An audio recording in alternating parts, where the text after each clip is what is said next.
Hi friends, welcome to my channel blindly blade. आज मैं explain करने वाला हूँ 13 बी नाम की एक हॉरर मूवी जो 2009 में रिलीज हुई थी। इस मूवी की IMDb रेटिंग है 7.3 out of 10 and rotten tomato पे इस 83%। बिना किसी देरी के let's jump on to the video. Movie के स्टार्टिंग में हम देख सकते हैं मनोहर अपने फैमिली के साथ नए घर में शिफ्ट करता है और घर आते ही उनके साथ अजीब चीजें होना शुरू हो जाती है, जैसे कि दूध फट जाना, दीवार पे कील न लगना। और हैरानी की बात यह है कि पूरे बिल्डिंग में लिफ्ट काम करती है सिवाय मनोहर के, उसके लिए लिफ्ट काम नहीं करती। फिर हम टीवी पे डॉक्टर शिंदे को देख सकते हैं जो अपने भाई के बारे में हमें बताते हैं जिसका एक हादसे में मौत हो चुकी थी। फिर मनोहर अपने साइट पे जाता है, वहां से एक ड्रिलर को अपने घर भेजता है दीवार पर ड्रिल करवाने के लिए। फिर जैसे ही ड्रिलर मनोहर के घर ड्रिल करता है उसे शॉक लग जाता है और उसकी तबीयत भी खराब हो जाती है और वो अपने घर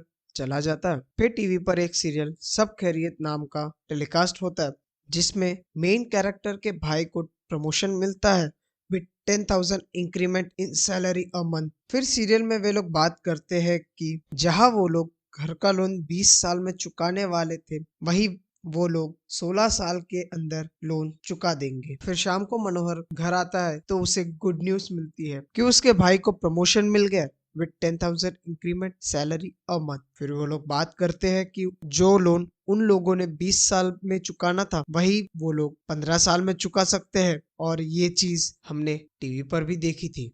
फिर अगले दिन पूरा परिवार शादी में जाता है और मनोहर घर पर रहता है। फिर टीवी अपने आप शुरू हो जाती है और उसमें मेन कैरेक्टर की बहन कॉलेज में सभी सब्जेक्ट में पास हो जाती है और उसकी ओवरऑल परसेंटेज 69.8 थी।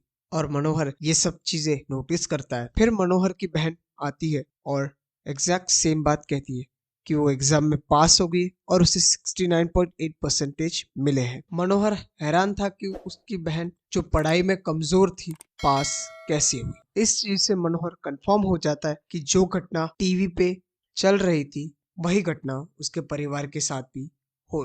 हम देख सकते हैं कि टीवी पे मेन कैरेक्टर की बीवी प्रेग्नेंट होती है और यहाँ मनोहर की बीवी भी प्रेग्नेंट होती है। टीवी पर जो मेन कैरेक्टर है उसकी बीवी सीढ़ियों से फिसल कर गिर जाती है जिसके कारण उसका मिसकैरेज हो जाता है। और यहाँ मनोहर की बीवी प्रिया का भी किचन एक्सीडेंट के कारण मिसकैरेज हो जाता है। प्रिया की लाइफ डॉक्टर शिंदे बचाते हैं जो कि मनोहर के फैमिली डॉक्टर थे। फिर मनोहर सब खैरियत सीरियल के सेट पर जाता है, जहां जाते ही उसको शॉक लगता है कि जो सीरियल उसके घर पर आता है और जो शूट हो रहा है वो दोनों अलग है। इन सब बातों से मनोहर बहुत परेशान हो जाता है।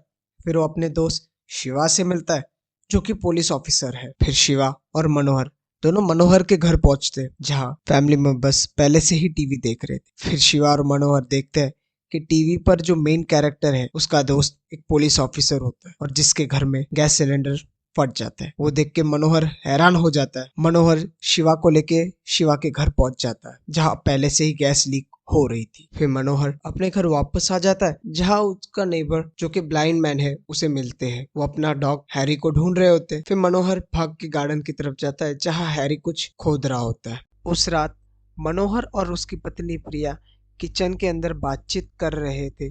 तभी प्रिया कहती है कि सब खैरियत सीरियल के अंदर एक अंधे आदमी का कुत्ता गार्डन के अंदर कुछ खुदाई कर रहा था। फिर उस रात मनोहर नीचे जाकर प्लेग्राउंड के अंदर खोदने लगता है जहां वो ब्लाइंड मैन का कुत्ता कुछ खोद रहा था।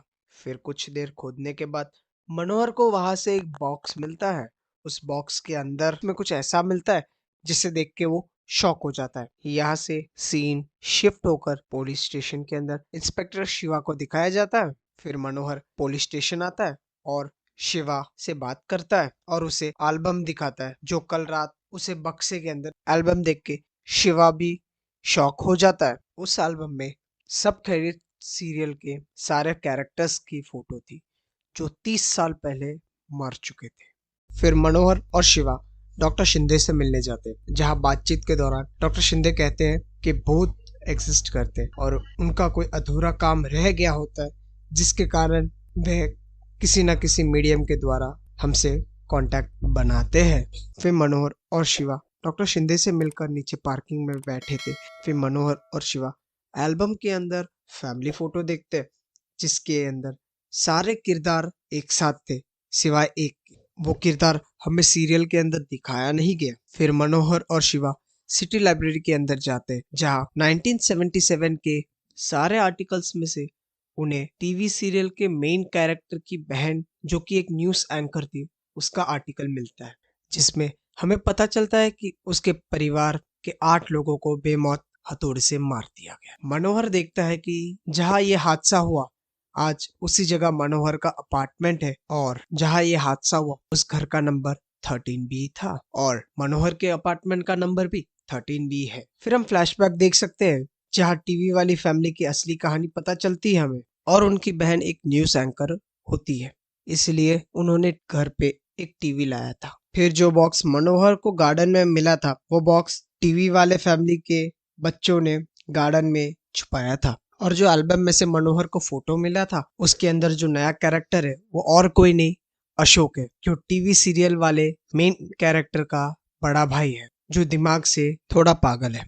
यहाँ से सीन शिफ्ट होकर पुलिस वाले दिखाए जाते हैं जो कि अशोक के घर आए हैं, जिनको रामचरण ने बुलाया था जो कि अशोक के फैमिली फ्रेंड थे और चित्रा का फियांसे था जो कि एक एडवोकेट था। फिर यहाँ से सीन शिफ्ट होकर अशोक को दिखाया जाता है जो कि खून से लथपथ था, जिसके हाथ में हथौड़ा था और टीवी को तोड़ रहा था। अब यहाँ पुलिस आकर अशोक को घसीटते हुए अरेस्ट करती है।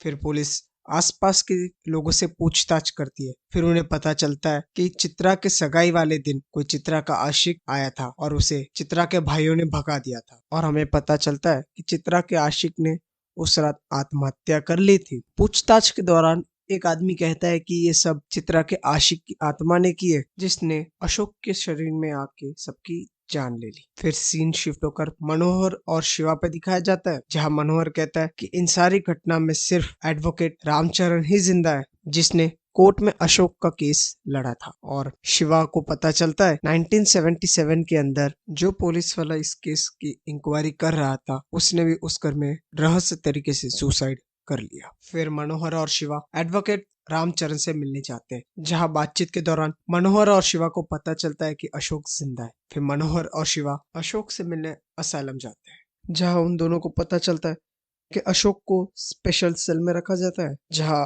अशोक सेल्फ वूंड करके दीवार पर अजीब अजीब ड्राइंग्स बनाता है। असाइलम में शिवा और मनोहर अशोक से मिलते हैं पर वहां भी उन्हें कुछ नहीं मिलता। जब मनोहर और शिवा वापस आ रहे थे तब प्रिया का फोन आता है। प्रिया बताती है कि आज के एपिसोड में एक हत्यारा घर के अंदर घुस के सबको हथौड़े से मार देता है। वो बात सुनकर मनोहर प्रिया को बताता है कि सारे घर के खिड़की दरवाजे लॉक कर दे और जब मनोहर आए तब 3 बार डोरबेल बजाए तभी दरवाजा खोले। फिर मनोहर अपने घर आता है जहाँ पार्किंग में वो किसी को हथौड़ा लेके उसके घर की तरफ जाते हुए देखता है। मनोहर भागकर उसके पीछे जाने की कोशिश करता है पर वो सेकंड फ्लोर पे ही फंस जाता है जैसे कि लूप हो। कितने बार भी वो ऊपर जाने की कोशिश करे पर वो सेकंड फ्लोर पे ही अटक जाता है। फिर वो आदमी मनोहर के डोरबेल को 3 बार बजाता है और मनोहर चीखते हुए नींद से उठ जाता है। फिर कुछ देर बाद मनोहर का टीवी अपने आप शुरू हो जाता है और आज क्लाइमेक्स एपिसोड की रात थी। मनोहर को पता चलता है कि जो आदमी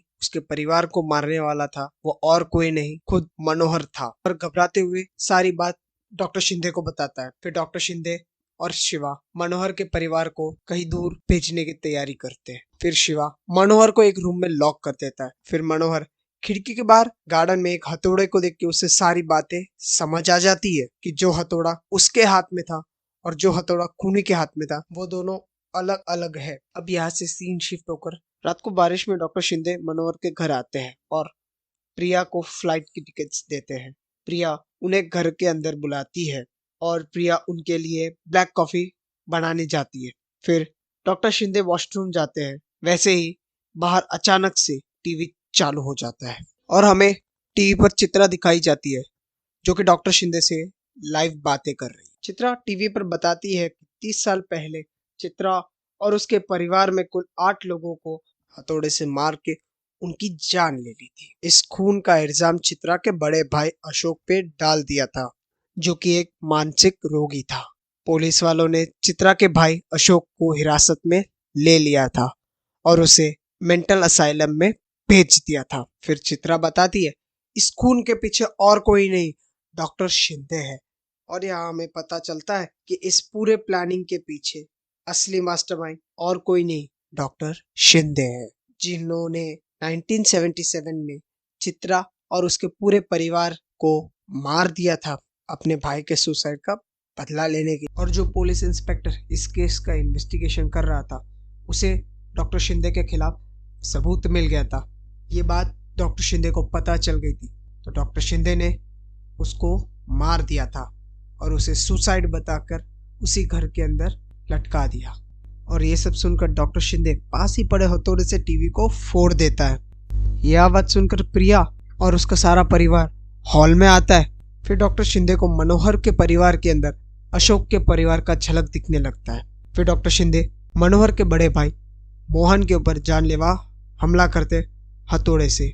फिर उसी समय मनोहर और शिवा आ जाते और मनोहर डॉक्टर शिंदे को हथौड़े से मार देता है, जो वो डॉक्टर शिंदे के घर से लेके आया था। फिर अगले दिन सब नॉर्मल हो जाता है, घर में दूध नहीं फटता, दीवार पे कील लगने लगता है और अब अशोक भी मनोहर के परिवार के साथ उसी घर में रहता है।